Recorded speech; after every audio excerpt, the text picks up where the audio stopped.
अस्सलामुअलैकुम नाज़रीन, आप देख रहे हैं पीटीएन न्यूज और मैं हूं आपकी होस्ट सुंबल जिया। शामिल करते हैं आज की अहम खबरें। सुहेल आफरीदी को वजीर आला बनने पर मुबारकबाद, मिलकर दहशतगर्दी का मुकाबला करेंगे। वजीर आज़म शहबाज शरीफ ने कहा कि वजीर आला सुहेल आफरीदी को मुबारकबाद देता हूं, मिलकर दहशतगर्दी का मुकाबला करेंगे। दानिश स्कूल का संग बुनियाद रखने की तकरीब से खिताब करते हुए शहबाज शरीफ का कहना था कि चित्राल खैबर पख्तूनख्वा का खूबसूरत इलाका है। खैबर पख्तूनख्वा के गयूर अवाम ने पाकिस्तान के लिए बहुत कुर्बानियाँ दी हैं। उन्होंने कहा कि चित्राल के खूबसूरत इलाके में आने का मौका मिला।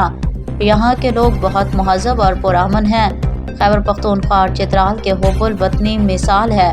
वज़ीर आज़म का कहना था कि तालीम की बेहतरीन सहूलियात अवाम का बुनियादी हक हैं। चित्राल के लोगों के लिए तालीम का तोहफ़ा लाया हूँ। दानिश स्कूल का तोहफ़ा कोई एहसान नहीं, आपका हक है। शहबाज शरीफ ने खैबर पख्तूनख्वा के नए वज़ीर आला सुहेल आफरीदी को मुंतखब होने पर मुबारकबाद दी।